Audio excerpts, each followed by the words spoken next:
Welcome back to the channel our study Adda guys. आज हम start करने वाले हैं उत्साह अट नहीं रही पोएम की शॉर्ट समरी। गाइज, इस पोएम के राइटर हैं हमारे निराला जी, जिनका जन्म 1899 में बंगाल के महिषादल नामक जगह पर हुआ था। अब चलते हैं चैप्टर की तरफ। इस चैप्टर में हमें 2 पोएम्स दी गई हैं। फर्स्ट है हमारी उत्साह एंड सेकेंड है हमारी अट नहीं रही। तो उत्साह पोएम में हमारे जो पोएट हैं वो एक आवाहन गीत गाते हैं। वो आवाहन कर रहे हैं, मतलब वो बुला रहे हैं। अब वो किसका आवाहन करते हैं? वो बादलों का आवाहन करते हैं और वो कहते हैं बादलों से घनघोर गर्जन के साथ गरजने की अपील कर रहे हैं। जैसे बच्चों के छोटे छोटे बच्चे जो होते हैं उनके काले काले घुंघराले बाल होते हैं, ऐसे ही आसमान में घुंघराले घुंघराले काले काले बादल दिखाई दे रहे हैं। कभी को ऐसा लगता है कि बादल की गर्जन और गर्जन के बाद जो बारिश होती है वो नया जीवन लेकर आती है, इसीलिए वो बादल को बार बार बुला रहे हैं। एक्चुअली जब बादल होते हैं, गरजते हैं, तो उनके अंदर बहुत सारा पानी भरा होता है और वो गरजने के बाद जब बरसते हैं तो उस बारिश से जमीन में जितने भी बीज होते हैं वो अंकुरित हो जाते हैं। तो क्या है, बादल एक नव जीवन लेकर आता है, मतलब हमारी पृथ्वी पर नए जीवन को जन्म देता है। इसीलिए वो बादलों से मांगते हैं कि वो अपने अंदर कठोर ब्रज शक्ति को छुपाकर सब में नई स्फूर्ति और नए जीवन के लिए मूसलाधार बारिश कर दे, मतलब बहुत तेजी से बारिश कर दे। आकाश में काले बादलों को घूमता देखकर ऐसा लग रहा है जैसे कि उन्हें याद आता है कि पूरी धरती तपती गर्मी से भरी हुई है। इसीलिए आकाश जो होता है, हमारा बादल होता है, कि अन्य दिशा से गगनचुंबी, मतलब बहुत ऊंची ऊंची इमारतें पूरी तरह से तपती हुई धरती को शीतलता प्रदान करने के लिए हैं। कभी एक बार फिर से आवाहन करते हैं कि बादल खूब जोर से गरजे और गरजने के बाद खूब जोर से बरसे, ताकि हमारी जो धरती है, पृथ्वी है, वो जल से तृप्त हो जाए।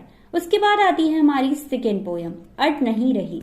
तो प्रस्तुत कविता जो है उसमें हमारे कवि फागुन के मानवीय चित्रण का बखान करते हैं, मतलब जो मानवीय चित्रण रहता है उसको एक्सप्लेन करते हैं। वो बताते हैं फागुन का मतलब होता है त्योहार, क्योंकि फागुन महीने में बहुत सारे त्योहार आते हैं।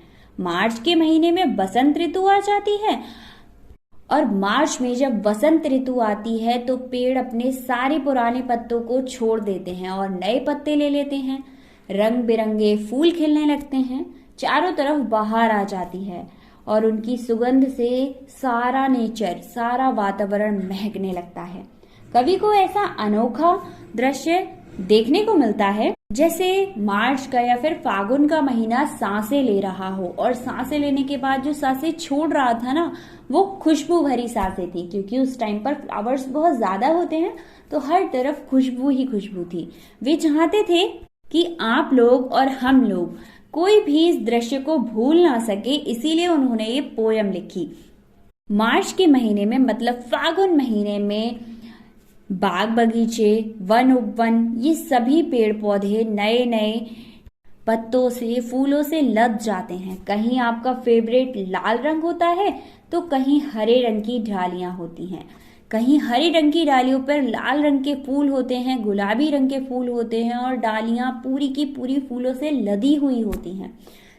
इसके देखने पर ऐसा लग रहा है जैसे हमारी जो प्रकृति की देवी है ना, हम प्रकृति की पूजा करते हैं, तो प्रकृति देवी ने अपने गले में फूलों और भालू की माला पहन ली हो, जो सुगंधित है और बहुत ज्यादा खूबसूरत लग रही है। और इस सर्वव्यापी प्रकृति का हमारे पोएट को कहीं भी ओर छोर नजर आता ही नहीं है, क्योंकि हर तरफ इतनी सुंदरता है कि किसी का ओर छोर है ही नहीं। इसीलिए हमारे कवि कहते हैं कि फागुन यानी मार्च की स्वाभाविकता अट नहीं रही है, मतलब जो हमारे मार्च महीने की खूबसूरती है वो अभी तक अट नहीं रही है। गाइस, ये था हमारा उत्साह अट नहीं रही चैप्टर का शॉर्ट समरी। आई होप आपको समझ आया होगा। सारी समरी देखने के लिए डिस्क्रिप्शन में मैं प्लेलिस्ट लिंक मेंशन कर देती हूँ, वहां जाकर चेक कर लो। मिलते हैं नेक्स्ट वीडियो में। Thank you so much.